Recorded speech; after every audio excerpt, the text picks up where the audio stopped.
Something unusual happens on a cold, rainy night in the city of Springfield. The streets are deserted, illuminated only by streetlights and the reflections of pooled water on the pavement. Officer Ethan Carter is on patrol. With a serious expression and alert gaze, he scans the streets while the radio in his patrol car crackles softly beside him. Then something catches his attention. Near a dark corner, Ethan spots a small, hunched figure by a trash bin, almost hidden by the shadows. He slows down the car and flashes the headlights twice, trying to get a better look. He realizes it's a young girl. She's sitting on the ground, covered in dirt, clutching a tattered blanket, her bare feet dirty and exposed. The child is trembling from the cold and looks so small and fragile that Ethan feels a pang in his chest. He opens the car door slowly so as not to startle her and approaches calmly, speaking in a low, gentle tone. "Hi, sweetheart. My name is Ethan. I'm a police officer. It's okay. You're safe now." The girl slowly raises her face. Her large, frightened eyes gaze at the officer with an expression of mistrust. She seems to analyze his every move, like a cornered animal. Ethan notices the dirt on her face, her injured feet, and her tangled hair. "What's your name, little one? Are you lost?" She doesn't respond. Her gaze remains wary, yet there's also a silent plea in her eyes. She isn't just afraid, she's in shock. Finally, after an uncomfortable silence, the girl whispers, barely audible, "Help me." Those two words are all she can manage to say. A chill runs down Ethan's spine. Something is deeply wrong with this child. He lowers his voice, trying to soothe her. "I'll help you, I promise. It's okay. Let's go somewhere safe." He slowly extends his hand, offering an escape, but the girl hesitates before taking it. Her eyes shift from her crumpled blanket to Ethan's outstretched hand, as if battling an inner conflict between trust and fear. After a few seconds, she finally takes his hand, her fingers trembling and cold. "You're cold, aren't you? Come on, I'll take you to the patrol car. It's warm inside." Ethan leads her to the car and helps her into the back seat. He closes the door gently, trying not to startle her, then returns to the driver's seat and turns on the heater. The girl curls up on the seat, pulling the blanket tightly around herself. For a moment, he watches her in the rearview mirror. She keeps her gaze fixed on her own hands, as if trying to disappear from the world. "You're safe now, okay? Is there someone waiting for you? Where's your family?" The girl doesn't respond immediately, and the silence in the car feels prolonged and heavy. She takes a deep breath, but says nothing. Ethan feels a pang of concern, wondering what this girl might have been through. Determined to get more information, Ethan reaches for the patrol car's radio. "Dispatch, this is Officer Carter. I just found a young girl alone at the corner of 5th and Pine. She appears to be in shock. I need a support unit. Can you send someone?" "Copy that, Officer Carter. Support unit en route. Is the situation secure?" "Yes, but she seems to need medical attention. She's in shock, not saying much, and, well, it looks like she's been through a lot." Ethan turns off the radio and looks back at the girl in the mirror. She remains still, her gaze fixed on the blanket, lips trembling. He tries to engage her once more, his tone even gentler and more comforting. "You know, when I was a kid, I got lost once in the woods during a camping trip. I remember how scared I was.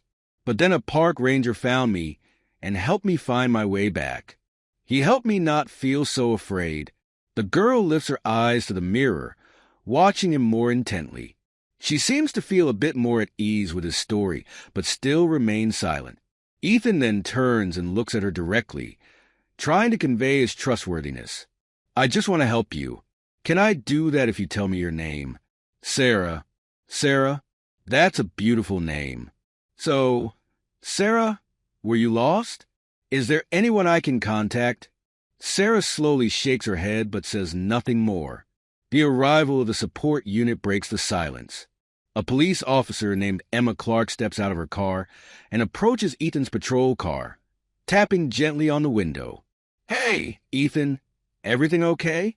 Is this the girl you found? Yes, her name is Sarah. She seems very frightened and isn't saying much. I think it'd be best to take her to the station to see if we can help her better. Hi, Sarah. I'm Emma, and we're here to help you. We're going to take you somewhere safe. Okay. Sarah only glances at Emma before curling back up in her seat, saying nothing more. Emma exchanges a worried look with Ethan. The situation seems more serious than they had anticipated, and both sense a dark mystery surrounding this little girl. The patrol car heads toward the station, with Sarah in the back seat, silent. Ethan and Emma exchange few words, but both feel this night might be the beginning of a disturbing investigation. At the station, the atmosphere is calmer, yet the tension still lingers. Ethan watches as Sarah curls up on a seat in one of the offices, clutching her blanket. He feels the girl needs more than just questioning. She needs patience and understanding. Beside him, Emma tries to earn the girl's trust, adopting a calm and friendly tone. Hi, Sarah. This is a safe place, okay? You don't have to be afraid. Would you like a cup of hot chocolate? Sarah lifts her eyes and looks at Emma, a mix of distrust and curiosity in her gaze. After hesitating, she gives a slight nod. Emma smiles and goes to fetch the chocolate, while Ethan sits down next to Sarah. Are you okay, Sarah? Are you cold? We can get you some new clothes if you need. Sarah looks down at the blanket she clutches so tightly. It's dirty and torn, but it seems to hold emotional value. When Emma returns with a hot chocolate, she places the cup in Sarah's hands, and Sarah takes a cautious sip, showing clear enjoyment. Sarah, we want to help you find your family. Is there anyone we could look for? Your parents, siblings? Sarah lowers her gaze, looking troubled, and murmurs almost inaudibly, 37M. They're not. Here, Emma and Ethan exchange glances. The enigmatic response leaves them with more questions than answers, but Emma decides to continue the conversation carefully. I see. Do you have any friends or a place where we could take you? Sarah starts to fidget with a strand of her hair, distracted, then whispers something the officers can barely hear. The dark place. Emma frowns and leans forward, trying to understand better. The dark place? You were there. Sarah seems to shrink, her small hand clutching the cup as if seeking comfort. Yes, with them. I ran away. Ethan, attentive to her words, tries not to pressure her, but the mention of the dark place makes his mind race in several directions. He decides to go to the next room to contact the investigations team, while Emma continues talking with Sarah. Meanwhile, Ethan searches for details on missing children in the system. After a few minutes, he returns to Emma and whispers, I just checked. There's no recent record of a missing child matching her description. This could mean she wasn't reported, or that she's from somewhere far away. I understand. Sarah, sweetheart, you said you ran away from a dark place. Was that place a house? Or was it something else? Sarah hesitates, her hands beginning to tremble. After a long silence, she whispers, It was a big place, cold, and there were more children there. This revelation leaves Emma and Ethan stunned. The thought of other children possibly being in danger is alarming. They exchange a look, and Ethan senses the case is much larger than they imagined. Emma tries to probe further, but before she can speak, Sarah adds, The good man helped me. He said I had to run, that he would go back for the others. The reference to the good man makes Ethan frown. He's torn between believing this man genuinely helped Sarah and suspecting his intentions. This man, did he bring you here? 56M. He only opened the door, said I had to run, and I ran very fast.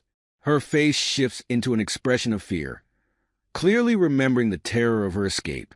Emma notices the exhaustion in Sarah's eyes and decides to stop there. But Ethan, feeling that time is of the essence, asks her to continue recounting everything she remembers. 5080. Sarah, I'm sorry to push, but do you know this man's name? Or anything he said about where he was going? 59M. He said he needed to go back to help the others, that someone was coming, but I was scared. Emma decides to change her approach and instead of pressing Sarah to recall traumatic events, focuses on providing her with a sense of safety. You were very brave. You know that? Escaping from that place and making it here. You're really strong, Sarah. Sarah lowers her gaze, as if feeling unworthy of the praise. Then, unexpectedly, she murmurs something more clearly. I just wanted to go home. Those words sound like a cry for help. Emma and Ethan feel a pang of sorrow, realizing how much this child has already endured. After allowing Sarah to rest for a while, Ethan and Emma step out to discuss the situation and plan the next steps. They head to the conference room, where Captain Henry Olsen and Detective Mason Gray are already waiting. So, Ethan, what have we learned so far? Almost nothing about her origins, Captain.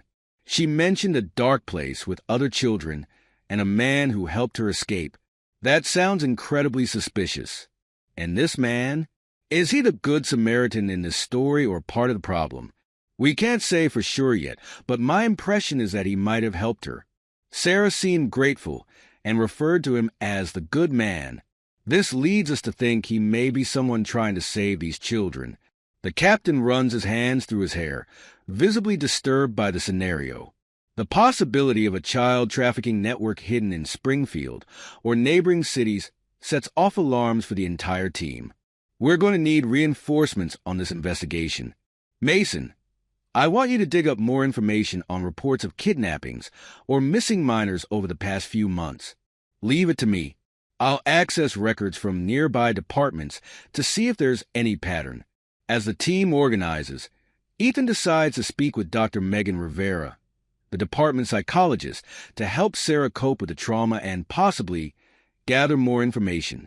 Megan has handled tough cases before and has a special talent for connecting with children in shock. She listens intently as Ethan explains Sarah's situation. Dr. Megan, she mentioned escaping from a place where there were other children. We're racing against time if we want to help the others. The first thing we need to do is earn her trust, to make her feel she doesn't have to force her memory. This will help the information come out naturally. Back in the room where Sarah is resting, Megan sits down with a calm and welcoming expression. Hi, Sarah. I'm Megan. You're very brave. You know that? Would you like to tell me how you're feeling? Sarah lifts her gaze and looks at Megan. For the first time since she arrived at the station, she seems a bit calmer. Megan smiles and waits patiently, while Ethan and Emma watch from a distance, hoping the psychologist can reach what they could not. I'm scared. I understand, sweetheart, and you have every right to feel that way. But here, everything is okay. You can count on me to help with whatever you need. All right. Sarah gives a slight nod, showing that Megan might be her first hope for support since her escape. In the following hours, the tension at the station is palpable. While the other officers try to work with the few leads they have, Dr. Megan Rivera sits calmly with Sarah, creating a welcoming space. The psychologist knows that forcing a traumatized child to talk is a mistake. She needs to feel safe to trust. Sarah remains silent, but watches Megan with a look of curiosity and, perhaps, a bit of hope. Sarah, do you like to draw? Or maybe write? Sometimes, when we don't feel like talking, it's easier to show, you know? Sarah hesitates but then nods. Megan hands her a notepad and some colored pens. Sarah looks at the colors, appearing distracted, but soon picks up a black pen and begins to sketch quick, harsh lines on the paper. Ethan, watching everything from the slightly open door, notices the seriousness on Sarah's face and the attentiveness with which Megan follows her every move. The lines start to take shape, and Sarah draws what seems like a series of closed doors. Megan notes the rigidity in the lines and decides to approach carefully. These doors, Sarah, are they from the dark place? The girl looks at Megan and, without saying a word, nods. She then picks up a red pen and draws something next to the doors, sketching as if she were drawing something that frightened her. Megan leans in to get a closer look, while Ethan quietly steps inside. curious to understand. Is this what you saw there, Sarah? Sarah nods, but her eyes fill with tears. She quickly wipes her face with the back of her hand, trying to stay strong. The psychologist observes her expression and understands they are touching on something deeply disturbing. These drawings are important, Sarah. If you want, you can tell us what they mean. We're here to listen. After a long silence, Sarah sighs and speaks in a low whisper, almost inaudible. The doors were always closed. He said we had to stay quiet. He? Who is he? Sarah.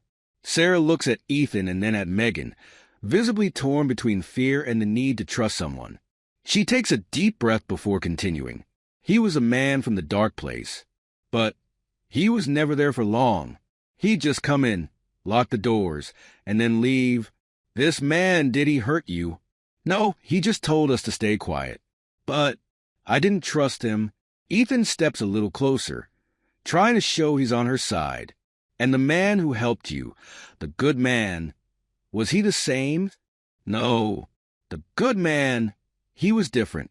He brought me to the door and told me to run, said he would come back. Later, Megan and Ethan meet in the observation room, discussing what they have just heard. It's hard to understand. It seems like there were two men in the place where she was, but one of them helped her escape. Maybe he regretted something or is trying to undo some harm. And there's also the risk that the good man was just an imaginary figure, a way Sarah found to cope with the trauma. Ethan frowns. That would also explain why she trusts us more when we talk about help. She might have created this figure to feel safe. Or maybe he is real. They both fall silent, absorbing the complexity of the case. Captain Olson enters the room at that moment, eager for updates. Anything new? A little, but we have some leads. She drew doors, as if she were locked in, and mentioned a good man who helped her escape. But it seems there was another man who kept her there, locked away. We need to speed this up. If there are other children in that place, time is essential. Later, Ethan and Emma meet with Mason, who brings additional information about the investigation. He found missing child reports in nearby towns with similarities to Sarah's case. Most interestingly, some of these children were also last seen near isolated spots and low-traffic areas. Look at this. I found 3 reports of missing children in the past 2 months. All were last seen in areas with little surveillance. 2 kids in Lakewood and 1 in Ashbogue. And all of them are under 10 years old. The connection is starting to make sense, but we still need to find the exact location. If we can learn more about this dark place that Sarah mentioned, we might be able to trace something. She talked about locked doors, possibly in some kind of warehouse or abandoned building. In the late afternoon, Megan resumes the session with Sarah. Sensing that she's calmer, the psychologist carefully revisits the subject of the dark place and draws closer to the girl. Sarah, do you remember anything else about the place you were in? Any sounds, or something you could see through the windows? Sarah thinks for a few seconds and then murmurs. There was the sound of a motor, and it smelled bad. A strong smell, like when they burn trash. Megan mentally notes each detail, realizing the described smell might be a clue. Could you see anything through the windows? No. The windows were too high. I could only see shadows. This detail leads Megan to think the place was designed to keep the children isolated and without a view of the outside, possibly an industrial building. Ethan, listening from outside, feels the weight of responsibility grow. He knows they need to act quickly and share the new clues with the team. Later, Ethan and Emma analyze the collected information. Based on the strong smell and engine sounds that Sarah mentioned, they begin searching for locations such as abandoned warehouses or storage facilities that could serve as hiding places. The industrial region of the city is extensive, but one specific area draws their attention: a zone of abandoned warehouses where industrial waste is often burned. This makes sense. Warehouses are used for waste disposal, and there's a lot of truck and engine activity there. Let's investigate that area tomorrow. I hope we can find everything in time, Ethan. If there are other kids there, We need to act fast. Ethan nods firmly, his gaze determined. He feels they are close to something significant, but the apprehension keeps him alert, knowing that every clue must be precise to prevent any mistakes. Early in the morning, Ethan and Emma prepare to investigate the industrial warehouses Ethan identified based on Sarah's descriptions. They know it will be a challenging process, as the area is vast with many abandoned buildings. At the same time, they feel the weight of responsibility to rescue any other children who might still be held captive. Meanwhile, Mason, the station's detective, reviews the files on missing children in nearby towns. Sarah's latest clues reveal disturbing similarities with other cases. Children with similar profiles, disappearing under nearly identical circumstances. Mason is determined to track any patterns that could lead them to the perpetrators. These coincidences, it's like someone is choosing specific kids from low-traffic areas. Mason looks back at his computer screen, where a list of missing children displays names and photos. Sarah's face is the last on the list, and something about it sparks a memory. He recalls a report filed months ago about suspicious activities at a specific warehouse, but at the time, without concrete evidence, the case had been shelved. He quickly searches the system and finds the original report. The location mentioned is a warehouse called Wilton Storage, already known to the police for past illegal activities. Mason decides to call Ethan, feeling he may have uncovered something relevant. Ethan, we have a lead. Wilton Storage, remember? We got a report a few months ago, but it was shelved for lack of evidence. This place fits with the description Sarah gave. Wilton Storage, that's on the outskirts of the industrial zone, right? Let's check it out. Shortly after, Ethan, Emma, and Mason are on their way to the warehouse. When they arrive, the air is heavy with an unpleasant burning smell, just as Sarah had described. They survey the area. The warehouse is isolated, surrounded by trees and rusty fences, making it easy to keep something hidden. The location also prevents any sounds from being heard from outside. This place is perfect for anyone trying to hide something. No neighbors, far from any activity. You can see why they chose it. Let's take a closer look. If Sarah was here, maybe we'll find something to confirm it. The three of them carefully advance through the site. The main building is locked, but a side window allows Mason to use a small flashlight to peer inside. He sees piles of boxes and old equipment, a disorganized and unsettling environment. Everything looks abandoned, but there are fresh footprints in the dust. Ethan tries to open the door with an improvised access card, but is unsuccessful. They decide to call in a support unit with a door breacher to enter discreetly. While they wait, Ethan and Emma delve deeper into Sarah's case details. With the information Mason provided about other missing children, Emma discovers that one of them, Jessica Brown, was last seen only a few blocks from where Sarah was found. Jessica was also 8 years old, suggesting a specific profile the kidnappers might be targeting. Ethan, look at this. Jessica disappeared under the same circumstances as Sarah. This suggests the abductor may have a specific target. Kids with their profile seem to be the preference. That raises another question: what's the motivation? Trafficking, exploitation, or something even darker? They exchange a look of concern as Ethan tries not to dwell on the worst scenarios for the children who may still be in the kidnappers' hands. Shortly after, the support unit arrives and they manage to open the warehouse door. Inside, the air is dense, filled with the strong smell of mold and dust. The three officers explore the area in silence, illuminating dark spaces with their flashlights. In the back, they find a corridor with several metal doors, similar to those Sarah described. Some are locked, while others remain slightly ajar. A sense of apprehension washes over the group as each of them processes the possibility that they are in the very place where Sarah was held. This is it, just like she described. The doors, the grim atmosphere, everything. They find one door that stands out. It's covered in scratch marks, as if someone had tried desperately to escape. The door is open, revealing a small space with nothing but an old chair and a tattered blanket on the floor. This looks like it was one of the kids' spots. Or maybe Sarah's. Ethan touches the blanket, feeling a pang of sadness and anger. He knows that, for Sarah and the other children, this place symbolized fear and confinement.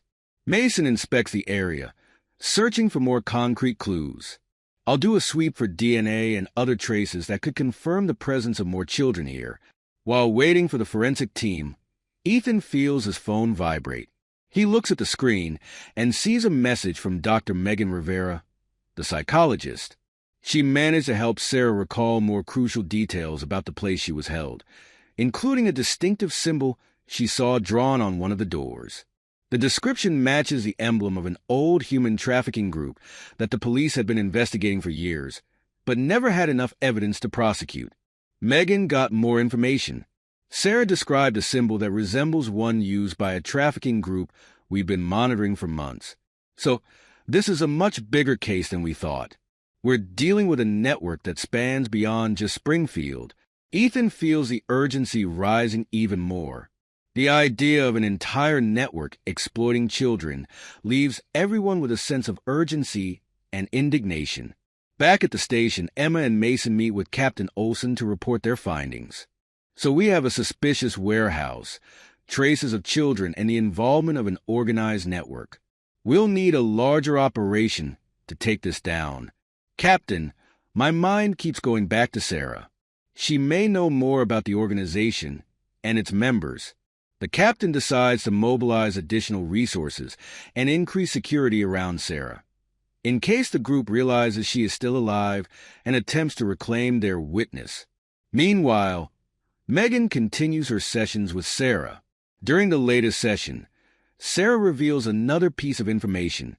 With a trembling voice, she says that during the nights in captivity, she overheard a conversation between two men mentioning shipping the children to another location. Can you remember anything else you heard, sweetheart? Any other word? Sarah frowns, trying to recall. They talked about a faraway place where they needed to take us. A place called Dockland. At the mention of Dockland, Megan feels a chill. She recognizes the name.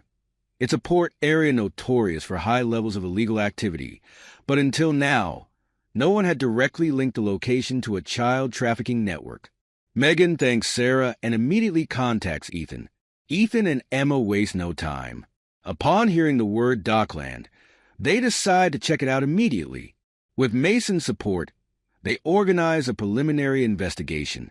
Dockland is a port area surrounded by abandoned warehouses, where the frequent nighttime movement of trucks makes it ideal for clandestine activities.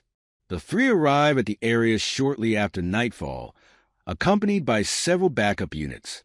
The atmosphere is tense, and the darkness seems to conspire against them as they navigate between the abandoned warehouses. Suddenly, Emma spots a distant light coming from one of the warehouses. They approach cautiously, noticing that the site is surrounded by makeshift security cameras and signs of recent activity. Ethan signals to the others, indicating they should split up and surround the building. As they get closer, they hear voices coming from inside. Two men are talking in low tones, and fragmented phrases reach the officers' alert ears. The children, we're shipping them out tomorrow. It's our last chance before they find out. Relax. No one knows about Dockland. It's just another delivery. Ethan feels a rush of adrenaline, realizing they're in the right place.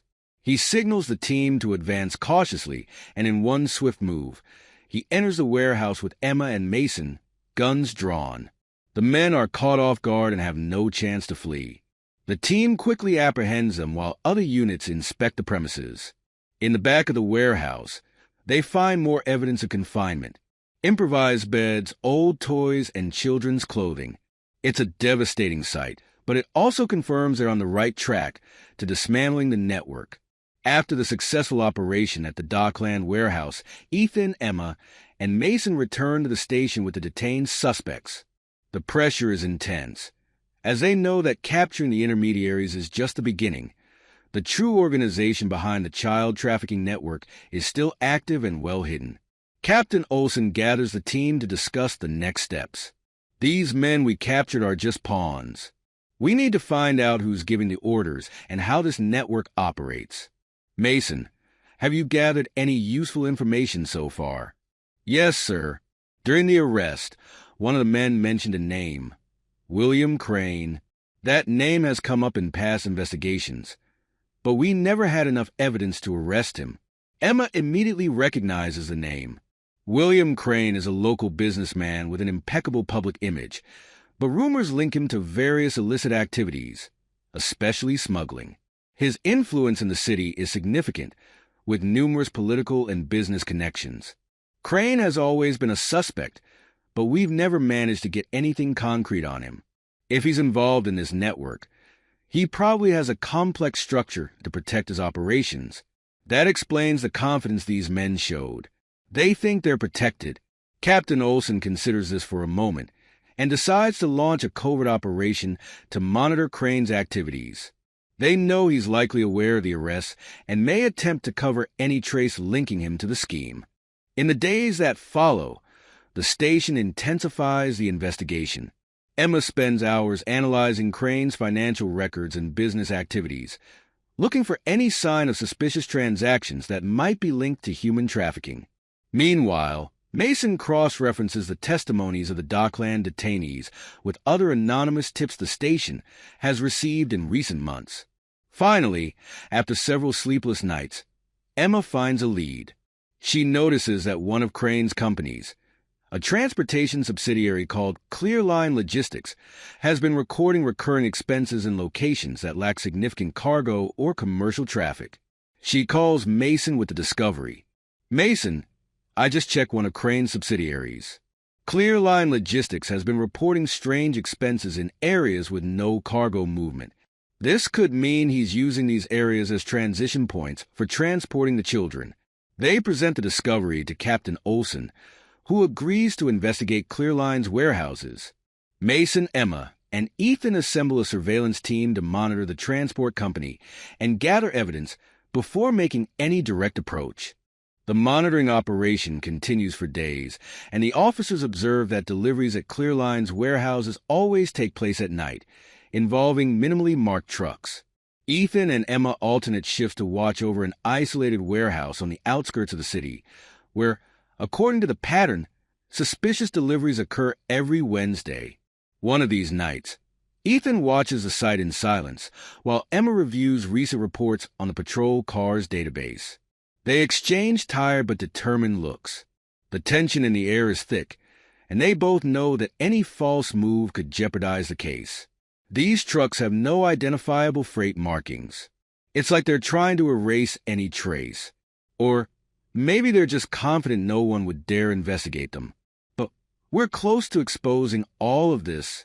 In the early hours, a black truck arrives at the location.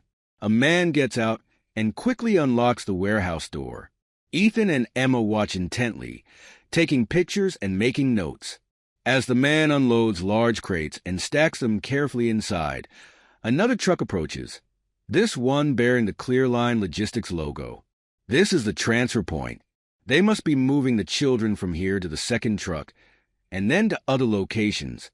Emma grabs the radio and informs Mason about the movement, requesting reinforcements. Mason confirms he'll arrive shortly with a team, but advises caution to avoid alerting the suspects. 15 minutes later, Mason and the reinforcements arrive at the perimeter, strategically positioning themselves to surround the warehouse. The tension is palpable, and everyone awaits Ethan's signal to advance. They watch as the first truck finishes loading, and the driver climbs into the vehicle, ready to leave. Now, the team moves in, blocking exits and illuminating the area with flashlights.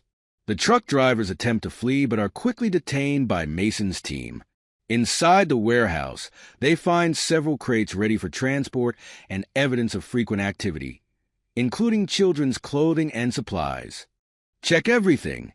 We need every piece of evidence we can get. Ethan finds a list of names and notes that appear to be destinations and dates. The document confirms that the network's operations involve complex routes and a larger organization than they'd imagined. Among the names are several children already reported missing, including Sarah and Jessica. These notes show that they've been regularly transporting children. Crane is behind a large-scale operation. The officers search the rest of the site and discover a hidden room in the back, filled with financial records and forged documents. The evidence is substantial, but now they face a new challenge: protecting the children and witnesses while organizing the next step to arrest Crane. Back at the station, Emma and Ethan begin processing and carefully analyzing the evidence. The proof is sufficient to initiate formal charges against Crane, but they know he's influential and could rally powerful allies to complicate the case. Ethan feels the weight of responsibility, especially knowing that Sarah remains vulnerable. He meets with Megan and shares the new findings, including the evidence that directly ties Crane to the trafficking network. Sarah will be relieved to know progress is being made, but this could also be a risk. Crane might attempt to intimidate her, and we don't know the extent of his resources. She's under protection, but I'll make sure they increase security around her. Crane must be stopped before any other child is harmed. Megan agrees and decides to talk to Sarah, carefully explaining that the bad men who held her captive are being brought to justice, but that her continued cooperation is still essential for the safety of the other children. The next afternoon, Megan meets with Sarah in a private room, discreetly surrounded by officers ensuring the girl's safety. Sarah appears visibly more confident after days of support and therapy. Megan explains that the people who held her captive are being arrested, and that her help remains crucial. Do you remember anything else, Sarah? Any detail could help protect the other children. They always talked about a big place, a house full of doors. They said we would go there someday afterward. The information sounds like a solid lead. Ethan and Mason begin investigating potential locations that Crane might use as hideouts or holding points, considering remote and unmonitored properties. The new clues lead to an isolated mansion located in the countryside outside of Springfield. The property is registered under an anonymous company, but Emma discovers it is one of Crane's hidden assets. Upon confirming that the mansion might house other children, the police decide to conduct a final raid to put an end to the operation. On the night of the operation, Ethan, Emma, Mason, and a special rescue team surround the property. The tension is high, but the team remains calm, knowing that every move is crucial. As they breach the mansion, they find several locked rooms with reinforced doors. Inside, a few frightened children are quickly rescued and taken to safety. We found it. This is the main hub of the network.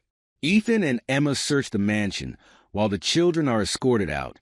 In the last room, they find financial evidence directly linking Crane and his associates to the scheme. The operation is a success, and the police finally dismantle Crane's network. As they leave the mansion with the children, Ethan feels a deep sense of relief, knowing they are closer to justice for Sarah and all the victims of this network. Back at the station after the mansion rescue, Ethan, Emma, and Mason feel relieved to have dismantled a significant part of the network. However, they know the work isn't over yet. While the suspects are in custody, the agents work tirelessly to review the collected evidence. They need to ensure that the case is strong enough to sustain charges against William Crane and prevent him from using his influence to escape justice. Despite recent victories, Ethan is restless. He knows there are still more pieces to the puzzle. Talking with Dr. Megan Rivera, he realizes that Sarah might still know something crucial, even if unconsciously. Sarah's already helped a lot, but there may still be blocked memories from moments she experienced while in captivity. Dr. Megan decides to approach Sarah very gently, knowing that pushing too hard could be traumatic. That afternoon, she conducts a session in a quiet room, decorated with toys and books to help Sarah feel safe. "Hi, Sarah. How are you today?" Sarah is visibly more relaxed, her shoulders not as tense as in the early days. With each conversation with Megan, she seems more confident, but her gaze still reflects a mixture of fear and longing. "I'm okay. You're helping me a lot, Dr. Megan. I'm glad to hear that, dear. And I wanted to tell you that we're getting closer to helping other children, like you. Stay safe." Sarah listens intently, and Megan senses it's the right moment to try once more. You told me about the dark place and the good man. Do you remember anything else about them? Any detail could be important. Sarah lowers her eyes and seems lost in thought. After a few moments, she begins to speak in a soft voice. I remember some conversations. They always said they were going to take us to a better place. And where would that better place be? Do you remember anything? Sarah thinks for a moment, taking a deep breath as if trying to access painful memories. They always said it would be at Pearl's Point. I don't know what it is, but I heard that name several times. Megan mentally notes the name Pearl's Point and informs Ethan and Emma, who have been eagerly awaiting new information. The investigation immediately shifts focus to this name, hoping it is a physical location where Crane might still be operating or hiding children. In the conference room at the station, Mason examines maps and public records in search of any reference to Pearl's Point. After a few hours of searching, he finds a lead in a record of abandoned properties. A former luxury storage facility near the lake, which years ago was converted into a tourist spot, is called Pearl's Point. The facility was sold to a front company, a common tactic in illicit businesses, but has since been abandoned. The connections to Crane are obvious, but until that moment, the property had been overlooked by investigators. Ethan, Emma, and Mason quickly organize a mission to investigate Pearl's Point. Upon arrival, the atmosphere is tense, with fog lingering over the road, obscuring their view. The silence is absolute, broken only by the sound of the officers' footsteps around them. The property looks old and neglected, surrounded by rusty fences, with gates locked by thick, corroded chains. The structure is large. There are likely multiple entry points. Let's split the team to cover the entire perimeter. They divide into smaller groups and begin exploring every corner of the place. The windows are covered in dust, but with some effort, they manage to see inside the facility. An old storage area, filled with aged furniture and stacked boxes, occupies much of the visible space.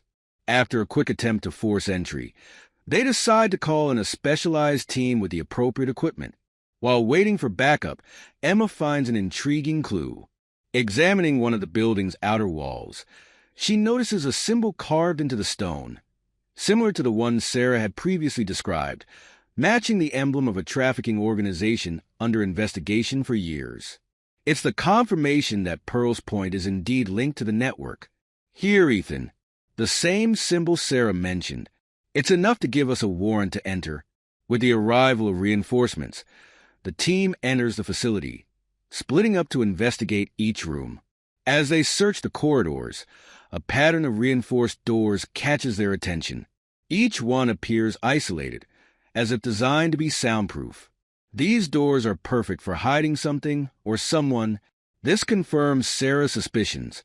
At the end of one of the corridors, they find a small room with computers and stacks of folders.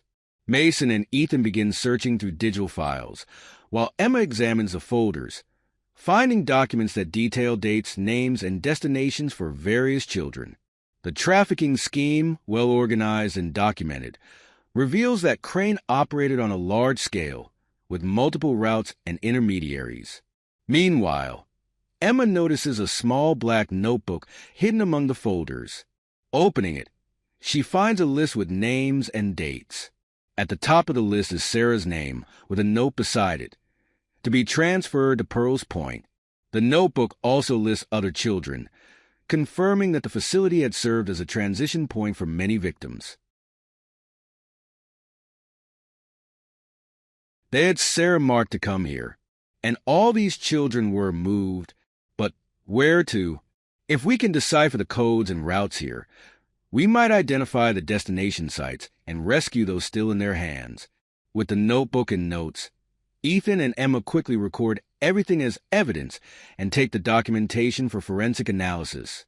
The team knows this information could be crucial in saving children who are still missing. Back at the station, Megan talks with Sarah, explaining in simple terms that she has helped a lot and that now several other children can be protected. The girl smiles, a bit shyly, but it's clear she feels relieved and proud. For the first time, Sarah seems willing to confront the past. You were very brave, Sarah. Now, we're getting closer and closer to stopping these bad men. Sarah watches Megan, then seems to think of something important and speaks in a hesitant voice. Dr. Megan, I think I remember something else. When I was there, I heard a woman talking to the men. She wore a big coat and said everything was ready for the shipment. Megan immediately notes the information, alerting Ethan and Emma. The mention of a woman involved in the network is new, as until now, the case appeared to involve only men. With Sarah's description, they can look for women associated with Crane, expanding the list of suspects. The next day, Emma and Mason investigate the new lead. Cross-referencing Crane's associates' records, they discover a woman named Laura Gibson, a businesswoman working in transportation and logistics who owns several properties in the port area.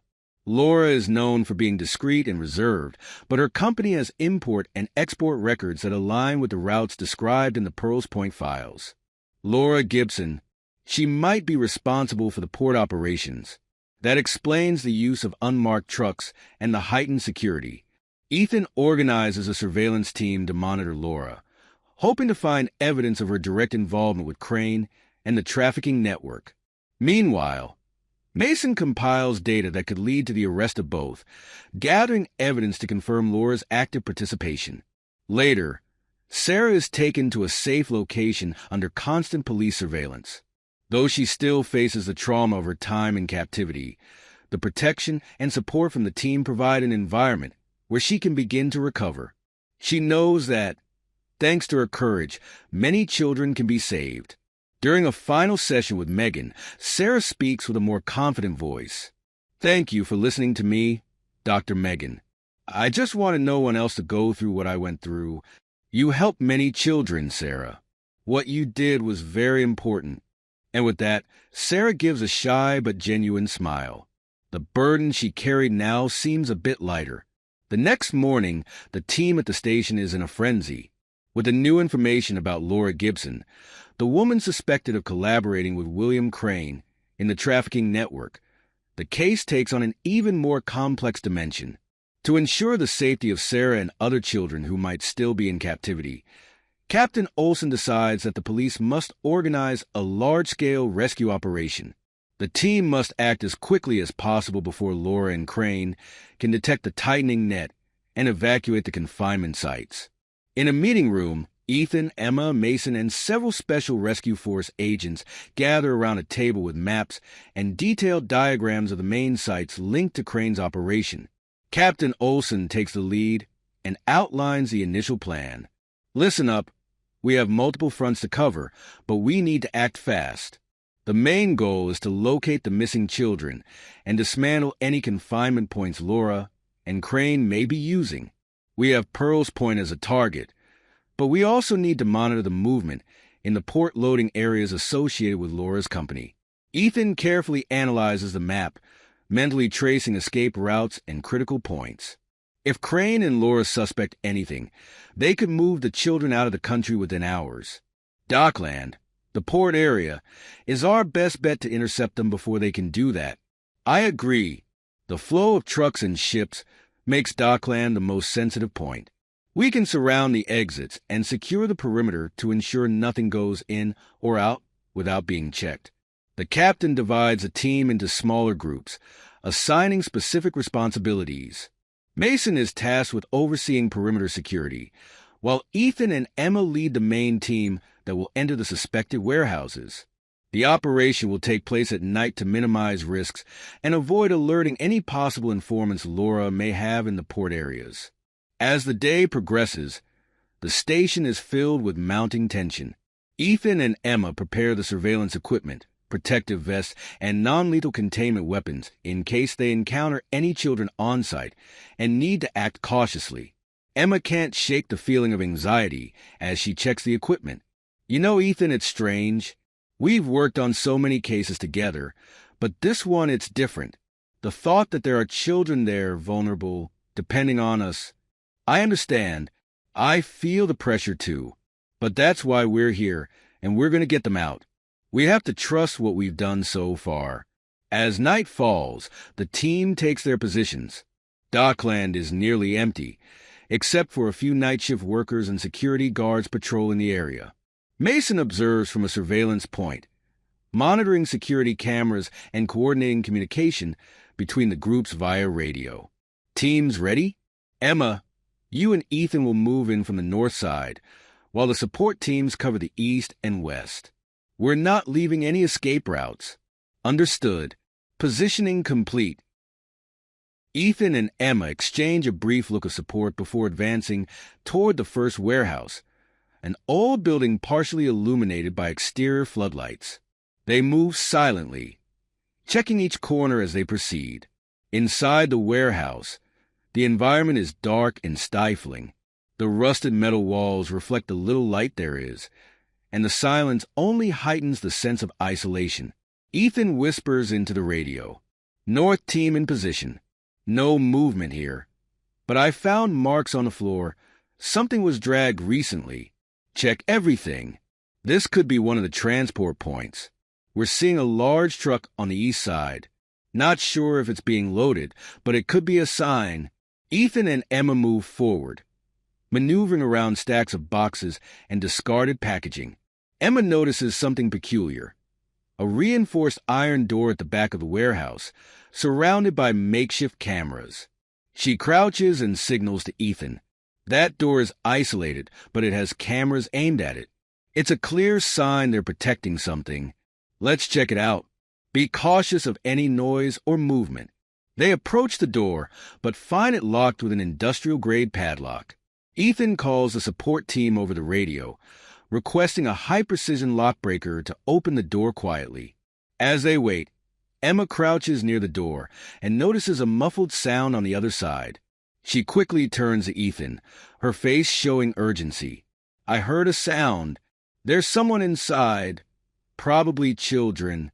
Ethan nods, and they both wait in silence as the lockbreaker is brought in by one of the support team officers. With precision and speed, they manage to unlock the door and carefully enter.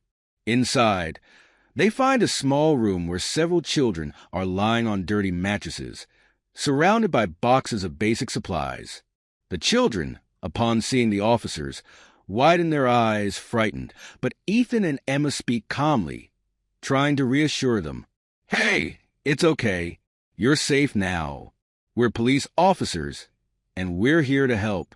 An older girl, about 10 years old, slowly gets up and looks at Ethan with tired eyes. Are you going to take us home? Yes.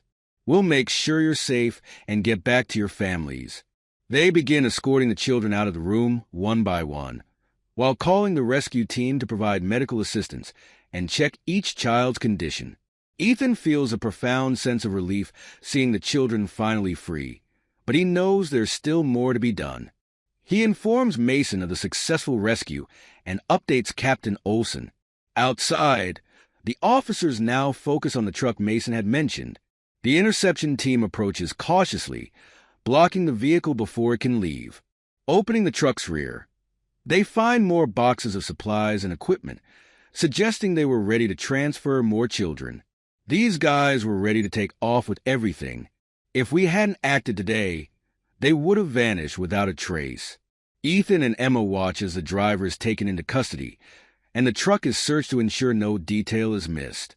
One of the support officers finds a schedule with delivery times and locations, along with a photo of Laura Gibson, confirming her direct involvement in the transport operations. As the rescue continues, Emma steps aside to speak with Captain Olson over the radio. Captain, we managed to locate and rescue some children at Dockland. We found documents in the truck that link Laura directly to the transport operations. Excellent work, Emma. We'll use this evidence to issue an arrest warrant for Laura Gibson and expedite the case against Crane. I want all units on alert. We can't give them any room to escape. In the hours that follow, the officers arrange for the rescued children to be treated in temporary medical units, where they receive care and undergo examinations. Ethan and Emma feel a weight lifted as they watch over each child. However, both know the trauma's impact may take years to overcome. Dr. Megan Rivera arrives on site to start conversations with the children, including a session with Sarah, who is brought in to help identify the new victims. Megan gives Ethan a grateful look. You saved these children from a terrible fate. None of them will ever forget this. Ethan nods but remains silent, knowing that, while they've made significant progress, many challenges still lie ahead. Sarah is brought in to talk with the children, and Ethan watches from a distance, impressed by the strength she displays. Seeing her help the other children reinforces his sense that all the effort has been worthwhile. The case is still far from over, but for those children rescued that night, the nightmare is finally ending. After the successful incursion into Dockland and the rescue of the children, the station is filled with an atmosphere of relief mixed with apprehension. The operation revealed an organization even larger than they had imagined, with international connections and indications of more confinement locations and trafficking routes. Ethan, Emma, Mason, and Captain Olsen know they must act urgently to prevent other children from being taken out of the country. In the office, Emma is finishing examining the evidence found in the truck and the records of routes and deliveries. Among the documents, she discovers an encrypted note that appears to contain specific instructions for the next movement of children. Deciphering the note, she realizes the destination mentioned is a remote warehouse complex near the border called Red Pines. Captain, this note mentions Red Pines. It's the next transfer point for children before they're taken out of the country. Great work, Emma. This is exactly what we needed to plan a final operation. If we can surprise them at Red Pines, we could dismantle the scheme once and for all. Ethan and Mason approach to verify the exact location on the map. Red Pines is an isolated property in a densely wooded rural area, making it challenging to approach undetected. The captain decides to mobilize a full tactical team for the operation, set to take place that night to capitalize on the element of secrecy. All right, I want a discreet and strategic approach. This is the heart of the operation, and we can't risk alerting them. Each team must know the entry points and ensure we leave no escape routes. Later, at the temporary operations base, Ethan and Emma conduct a quick briefing with the teams, showing images of the location, entry routes, and possible hiding spots. Our focus is on rescuing the children, so safety is the priority. We need to act in complete silence and make sure no one leaves without being checked. Every exit should be blocked. And remember, the terrain is uneven and might be difficult to navigate. We'll split into 3 groups to surround the main warehouse and prevent any vehicle movement. During the briefing, Dr. Megan Rivera approaches and speaks quietly to Ethan. Good luck in there, Ethan. And please be careful. The children will need immediate support once they're rescued. Ethan nods, exchanging an understanding look with Megan. He knows that for the children still trapped, this mission is their only hope of salvation. As night falls, the teams position themselves around Red Pines, taking up strategic observation points. Ethan and Emma lead the entry team, while Mason coordinates the containment teams around the site. The silence of the forest is broken only by whispers over the radio as each team signals they are in position. Teams ready? On my signal, we'll move in sync. Team A, prepare to isolate the main warehouse. Team B, block the smaller storage building. Team C, cover the vehicles.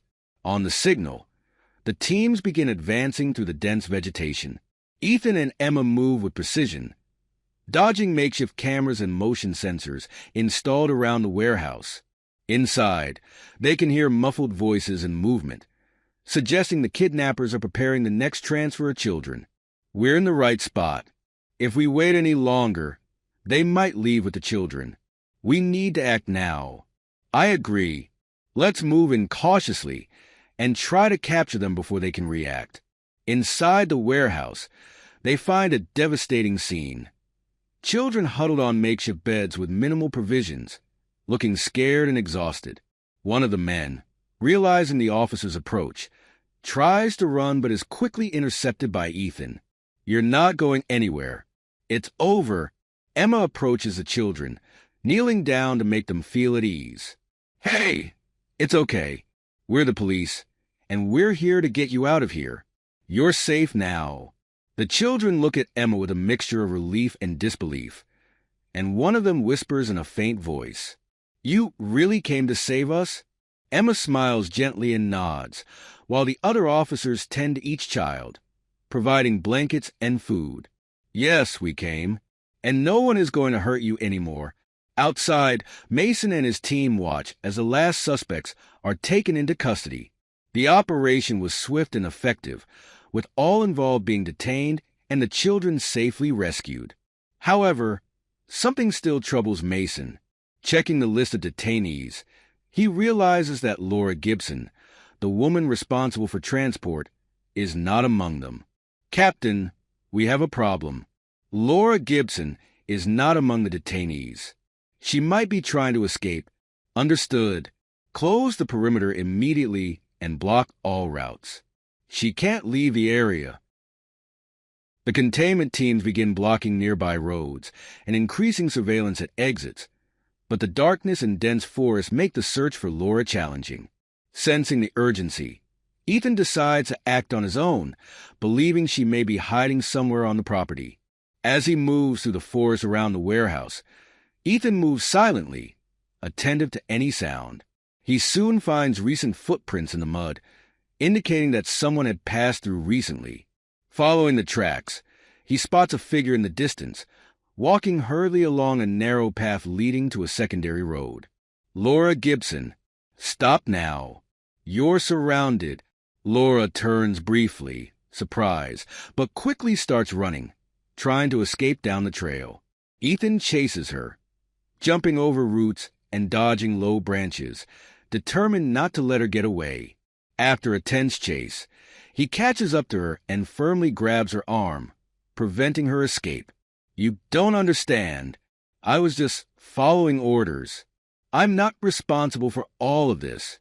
Responsible or not, you were complicit, and these children suffer because of you.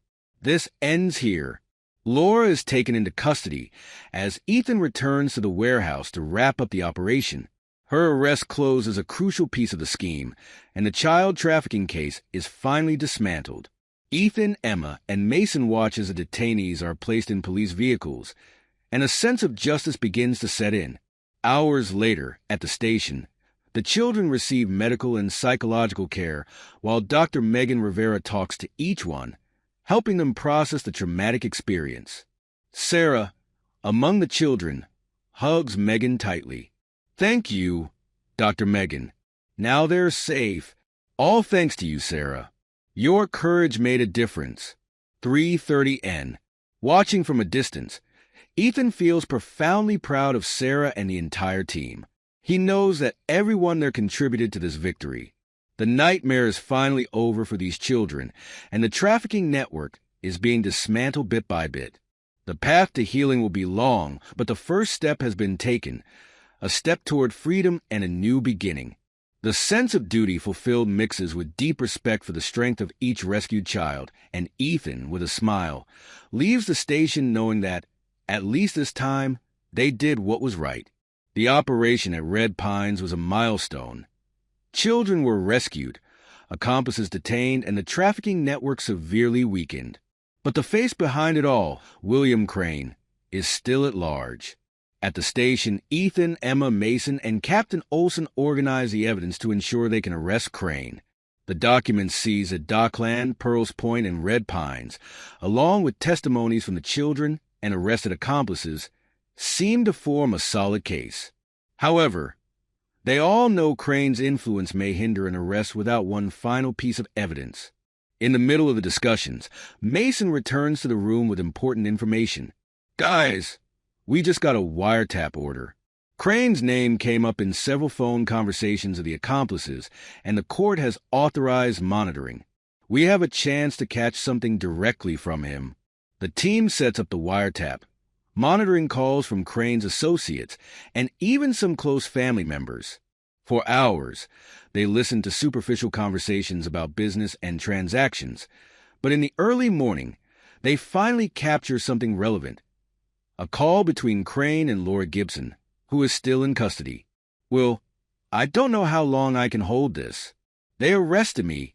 They already know about Red Pines. And you're calling me now? You couldn't have been more careless, Laura. Don't worry about Red Pines. I have other transport means.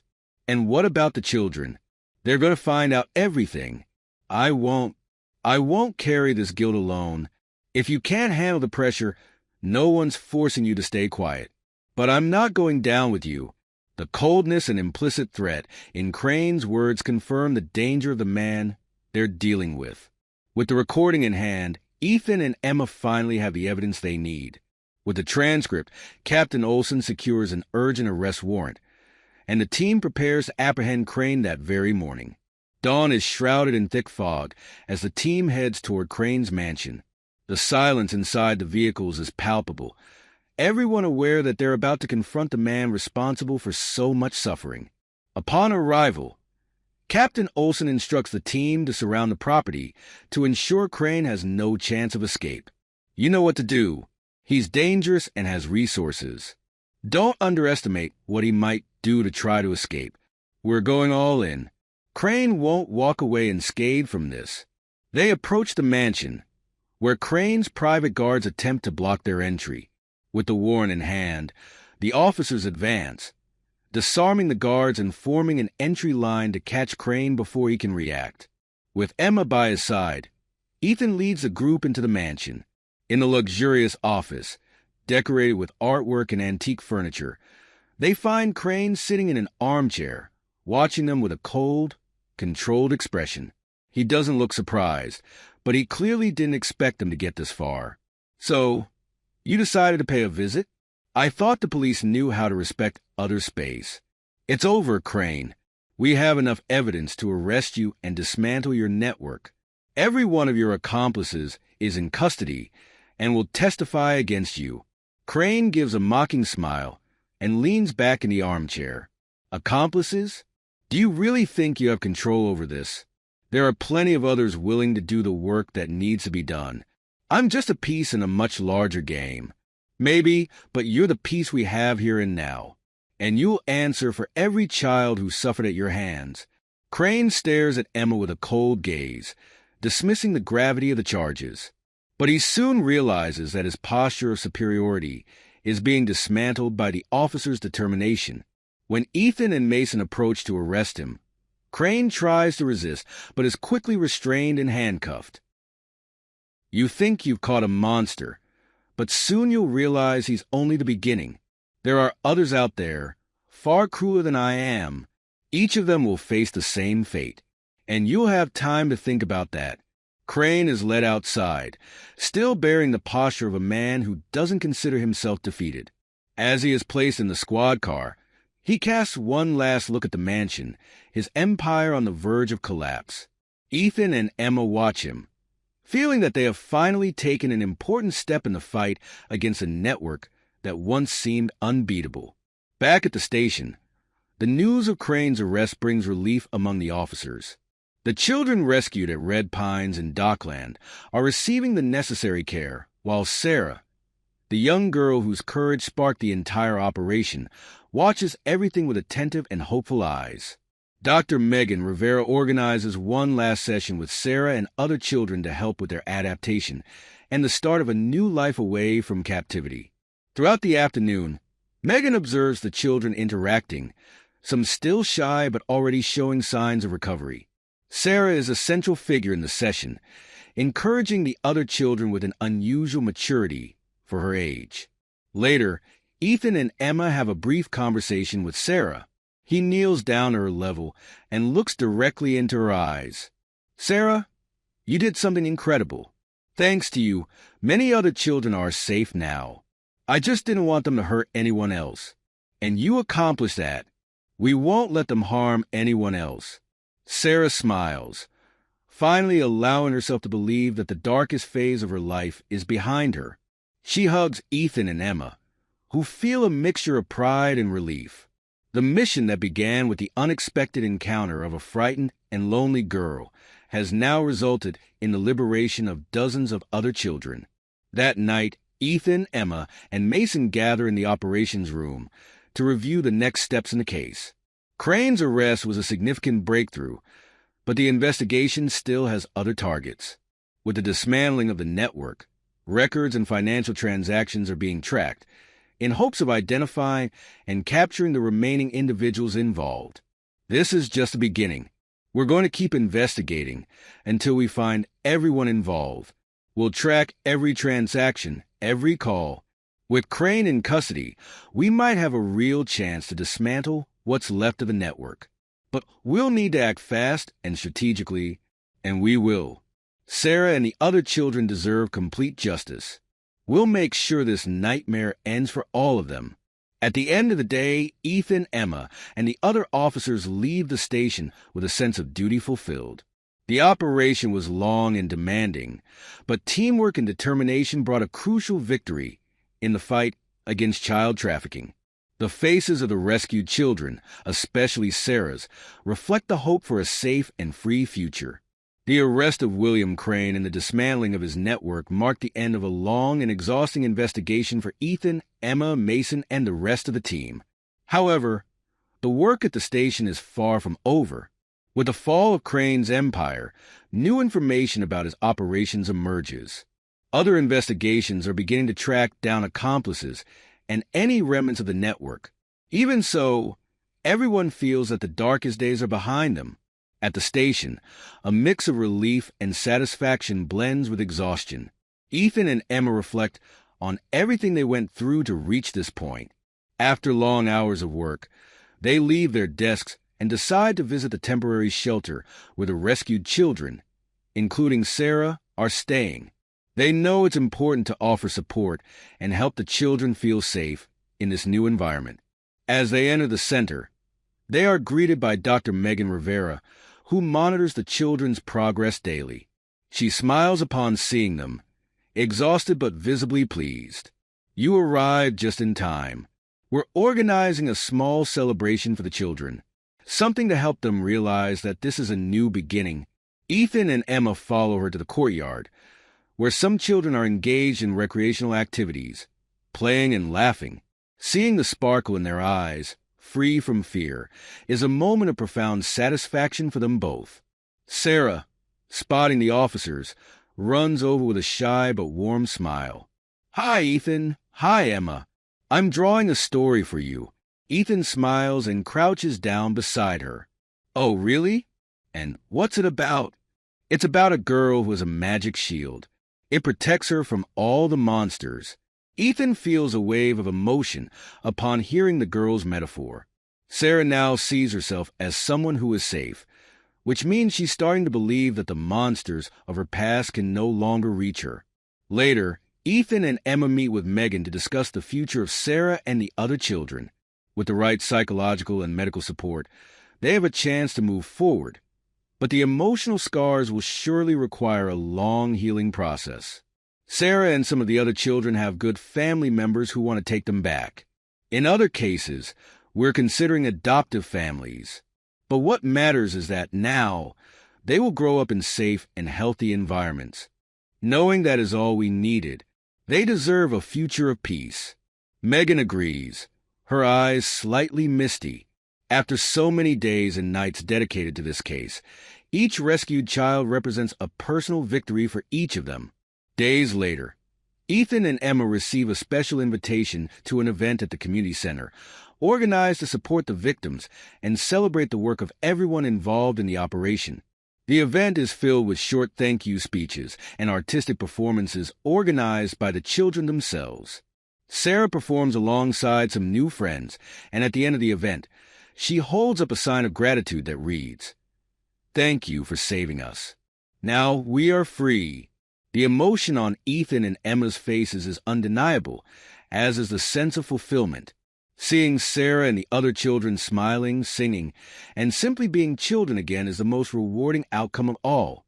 The journey they faced, from their first encounter with Sarah to Crane's arrest, now reveals itself not just as a mission, but as a personal purpose for each of the officers involved. That night, Ethan reflects on everything he has been through and the impact the case had on his life. The work brought him face to face with the darkest side of humanity, but also with the light of resilience and courage, something he saw in Sarah and the other children.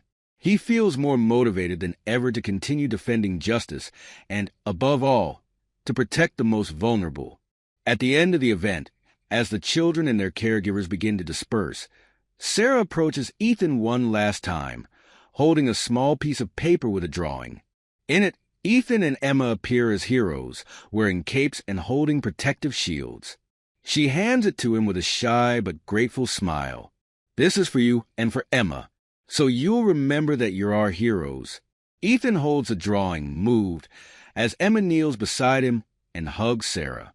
In silence, they know that nothing could better represent the meaning of that journey than the innocent and sincere recognition of a child. In time, each of the children finds a home, and Sarah goes to live with a warm family, surrounded by love and care. Ethan and Emma continue to visit her whenever possible, as friends and protectors. Sarah now lives free, far from the nightmares that once surrounded her, with a new light in her eyes, the light of hope and resilience. At the case's closing, Captain Olson gathers the team at the station for a brief recognition ceremony. He commends each member for their courage and dedication throughout the process, reminding everyone that, despite the challenges, it's this determination that makes the work worthwhile. You changed lives, rescued futures, and proved that justice can prevail. This case will be remembered, not only by us, but by the children whose lives were saved. The team celebrates, but Ethan and Emma know that the true recognition lies in the lives they were able to protect. Allowing the children to move on to their new homes, free from fear, is the greatest achievement they could accomplish. And so, Sarah's case and the trafficking network come to a close, leaving behind a legacy of justice and renewal. The nightmare endured by the children has been overcome, and now the future that awaits them is filled with possibilities, love, and safety. For Ethan, Emma, and everyone involved, the case represents a lifelong commitment to protect, to serve, and to always fight for what is right.